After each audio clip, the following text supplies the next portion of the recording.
Congolaises, Congolais, mes très chers compatriotes, en ce jour solennel du 30 juin, nous célébrons nos 65 ans d'indépendance. 65 ans d'un cheminement audacieux amorcé le 30 juin 1960, lorsque notre peuple, uni par une aspiration irrépressible, a revendiqué son droit inaliénable à la liberté et à l'autodétermination. Cette date n'est pas qu'un jalon historique. Elle est un appel vibrant à honorer la mémoire de nos héros, à raviver notre idéal commun et à réaffirmer notre engagement pour une République forte, unie et prospère.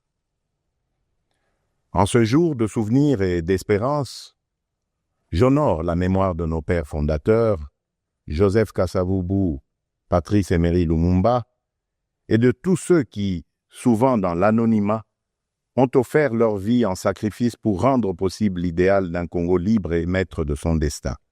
Leur courage est le socle de notre souveraineté, leur vision, le flambeau de notre avenir. Mes très chers compatriotes, aujourd'hui, notre célébration revêt une portée exceptionnelle.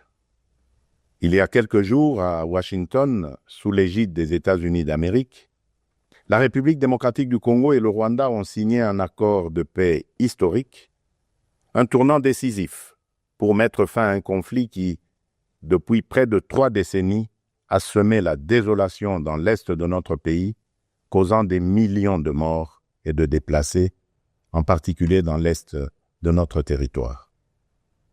Cet accord, signé par les ministres des Affaires étrangères de nos 2 pays lors d'une cérémonie solennelle présidée par le secrétaire d'État américain, M. Marco Rubio, reprend les acquis de la résolution 2773 du Conseil de sécurité des Nations unies et ouvre la voie à une nouvelle ère de stabilité, de coopération et de prospérité pour notre nation, pour la région des Grands Lacs et pour l'Afrique tout entière.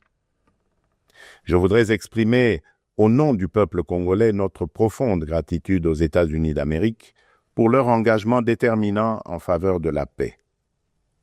Nos remerciements les plus sincères vont au président Donald Trump pour son implication personnelle dans ce processus de pacification porteur d'espérance. Son leadership a permis de réunir les partis autour d'une vision commune.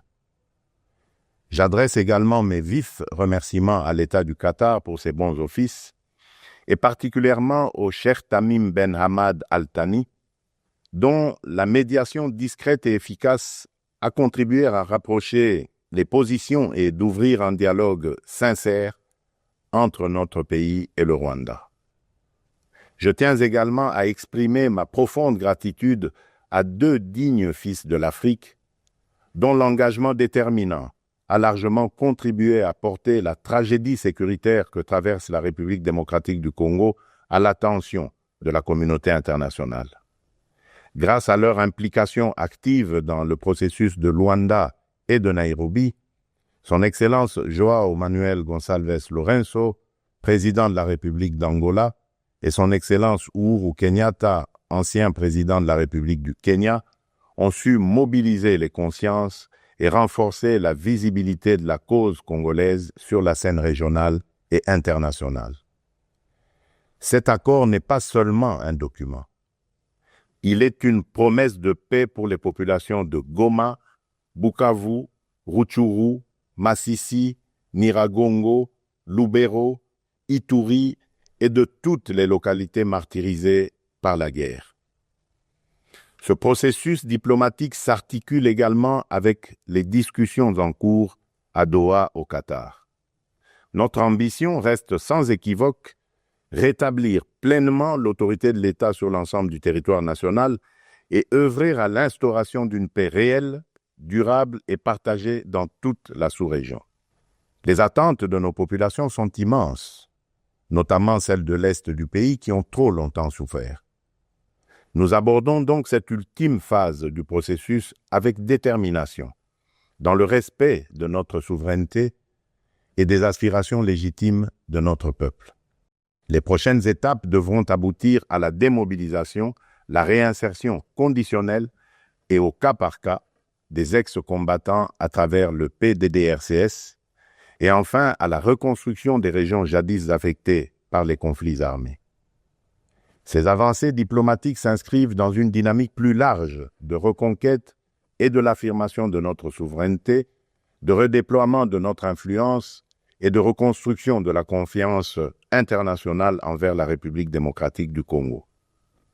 Elles font écho à notre récente élection comme membre non permanent du Conseil de sécurité des Nations Unies pour la période 2026-2027, une première depuis 34 ans.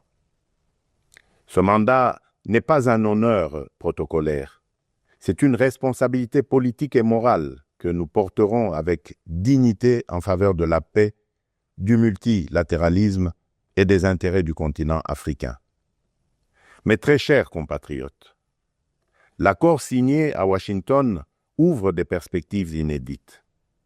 Il augure une ère de paix durable, de coopération régionale et de prospérité partagée. Il nous engage à reconstruire nos communautés, à revitaliser nos économies et à restaurer la dignité de chaque Congolais. Mais cette paix, aussi précieuse soit-elle, reste fragile. Elle exige de nous tous, gouvernements, citoyens, partenaires internationaux, un engagement indéfectible pour sa consolidation. Nous continuerons à exiger que justice soit rendue aux victimes et que les responsables des atrocités répondent de leurs actes. Je salue le courage exemplaire de nos forces armées, des forces de police et de sécurité et de tous les résistants patriotes Ouazalendo qui, au péril de leur vie, défendent notre patrie. Leur bravoure est le rempart de notre souveraineté. À vous, mes sœurs et mes frères de l'Est, je veux dire que votre résilience est une source d'inspiration pour la nation entière. Vos souffrances n'ont pas été vaines. Elles ont forgé notre détermination à réfuter toute solution précaire à cette crise et à nous engager à bâtir un avenir meilleur. Mes très chers compatriotes, l'indépendance que nous commémorons aujourd'hui n'est pas seulement une conquête du passé, elle est surtout un cap pour l'avenir. Elle est un projet vivant, un idéal à construire chaque jour. Cet idéal exige de nous que nous surmontions non seulement les menaces armées, mais aussi l'insécurité sociale, l'injustice, le tribalisme et la division. Le peuple congolais aspire à un pays de paix, de justice et de dignité. Un pays où l'on veut et on peut vivre sereinement, travailler avec honneur et offrir à chaque enfant congolais la liberté de rêver grand, sans peur ni entrave. Réaliser ce rêve requiert la mobilisation de toutes nos forces vives, institutions, citoyens, diaspora, partenaires, autour d'un même idéal, bâtir un Congo moderne, sûr et respecté. Il est temps de transcender nos clivages, de rejeter les discours de haine et les manipulations, et de faire de notre diversité une force, non une fracture. Notre unité n'est pas une option, elle est une condition de survie. C'est dans cet esprit de responsabilité et de dépassement de soi que j'ai tenu, il y a quelques semaines, une rencontre franche et républicaine avec M. Martin Fayoulou, l'un des leaders de l'opposition. Ce geste, que beaucoup n'auraient osé imaginer depuis les élections de 2018, témoigne d'une volonté partagée de placer l'intérêt supérieur de la nation au-dessus des querelles partisanes. Cette rencontre marque une étape importante vers une politique de réconciliation, d'écoute mutuelle et de respect réciproque. Elle donne surtout corps à l'exigence du peuple congolais, celle d'une classe dirigeante capable de s'unir aux moments les plus critiques, d'agir avec maturité et de servir ensemble la grandeur de la République. Mes très chers compatriotes, les défis qui se dressent devant nous ne se limitent pas à la sécurité. À Kinshasa, la congestion urbaine et les embouteillages affectent la qualité de vie. Le manque de discipline, l'urbanisation désordonnée et l'insuffisance des transports en commun rendent la vie difficile à des millions de nos compatriotes. À Kalemi, Kassangoulou et même ici, dans la capitale Kinshasa, les inondations récentes ont causé d'importantes pertes en vies humaines et dégâts matériels, détruisant des habitations, emportant des infrastructures routières et provoquant des déplacements massifs de population. Ces événements climatiques extrêmes nous rappellent l'urgence d'agir à la fois sur le front de l'aménagement du territoire et de la résilience environnementale. À Mbandaka, le naufrage d'une embarcation a coûté la vie à plusieurs dizaines de nos compatriotes, endeuillant la nation tout entière. À Tshikapa, Kolwezi, Likasi, Kananga ou Kikwit, l'accès à l'eau potable, à l'électricité, aux soins de santé et à l'éducation reste une priorité pressante. Face à ces défis, l'État n'est pas resté indifférent. Il agit. Des missions de secours ont été déployées, des fonds d'urgence mobilisés, des projets structurants lancés pour renforcer les infrastructures et améliorer les conditions de vie. Mais ces efforts, aussi importants soient-ils, ne suffiront pas sans un véritable sursaut de solidarité nationale. Ils doivent être soutenus par une administration plus efficace, une meilleure coordination institutionnelle et la responsabilisation de tous les niveaux de pouvoir. J'en appelle également à un changement profond de comportement. Nous devons adopter une discipline collective, un civisme exemplaire et un respect des règles de vie en communauté. Aussi, je vous appelle à un sursaut patriotique, à une responsabilité individuelle qui fera de notre pays un modèle de stabilité et de progrès. Mes très chers compatriotes, fidèles à l'élan de notre indépendance, j'ai pris devant vous, avec une détermination sans faille, le serment de bâtir un Congo à la hauteur de nos aspirations. Avec constance et détermination, j'ai placé la transformation de notre nation au cœur de mon mandat, mu par l'ambition profonde de faire de la République démocratique du Congo une terre de justice, de prospérité partagée et de dignité retrouvée. Cette vision que je porte avec vous et pour vous irrigue chacune de nos décisions et sous-tend les réformes audacieuses que nous menons dans un esprit de renouveau et de souveraineté assumée. Aux côtés du gouvernement, j'ai engagé une série de réformes économiques, judiciaires et institutionnelles visant à asseoir un véritable état de droit, à éradiquer la corruption et à créer un climat des affaires propice à l'investissement et à l'initiative. Les premiers résultats sont tangibles. La croissance économique connaît un rebond durable. L'image de notre pays s'améliore sur la scène internationale et la confiance des investisseurs renaît. Ce regain de confiance se traduira prochainement par la signature d'un accord stratégique inédit avec les États-Unis d'Amérique dans le secteur minier. Cet accord marquera une étape décisive dans le positionnement de la République démocratique du Congo comme un acteur central de la transition énergétique mondiale et de l'économie verte émergente.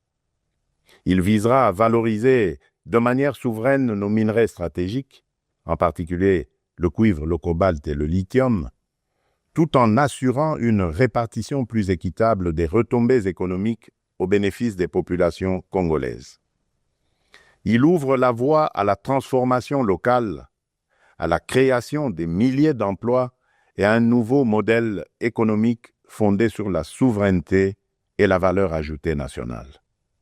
C'est là le fruit d'un travail collectif, déterminé, au service d'un seul idéal, offrir à chaque Congolaise et à chaque Congolais les perspectives réelles d'un avenir meilleur. Malgré l'adversité, notre peuple a toujours fait preuve d'une résilience extraordinaire. C'est cette résilience qui nous a permis de traverser les tempêtes du passé et qui nous permettra de surmonter celles d'aujourd'hui. Le Congo d'aujourd'hui n'est plus celui du fatalisme et de l'impuissance.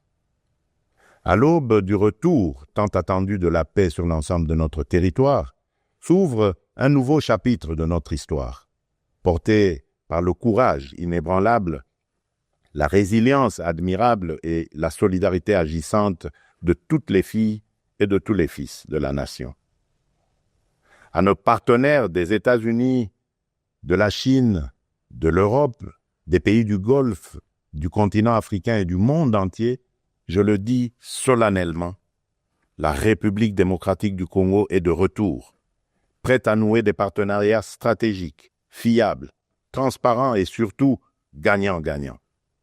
Nous avons les moyens de notre ambition, des ressources exceptionnelles, une position géostratégique centrale, un peuple talentueux et surtout un leadership résolument tourné vers l'avenir. Nous sommes prêts à jouer notre rôle, notre partition face aux grands défis de notre temps. La paix, la transition énergétique, le développement durable et l'intégration africaine. Je tiens toutefois à réaffirmer avec clarté les lignes rouges de mon action. Les ressources de la République démocratique du Congo ne seront jamais bradées ni livrées à des intérêts obscurs. Elles bénéficieront avant tout au peuple congolais. Aucun compromis ne sera toléré en matière de souveraineté économique. La République démocratique du Congo ne vendra ni son avenir, ni sa dignité. Mes très chers compatriotes, le monde change et la République démocratique du Congo a son mot à dire. Notre jeunesse déborde de talent, notre sol regorge de richesses, notre peuple rayonne de dignité. Ensemble, poursuivons notre projet commun, celui de bâtir un État fort, une économie diversifiée, une société juste et équitable. Ce 30 juin, faisons de notre indépendance un idéal vivant, incarné dans chaque famille, chaque quartier, chaque ville, chaque province. Nous ne visons pas seulement la fin de la guerre, nous voulons une paix véritable, qui sera le socle d'un vaste chantier de reconstruction d'une société plus inclusive, plus solidaire et plus prospère. Le gouvernement s'y attellera avec rigueur et transparence. Mais ce chantier ne réussira que si chaque Congolaise et chaque Congolais y prend part. Alors unissons nos cœurs et marchons ensemble, main dans la main, vers un Congo fort, uni et prospère. Bonne fête de l'indépendance à toutes et à tous. Que Dieu bénisse la République démocratique du Congo, son peuple et tous ceux qui l'ont choisi comme pays de résidence. Je vous remercie.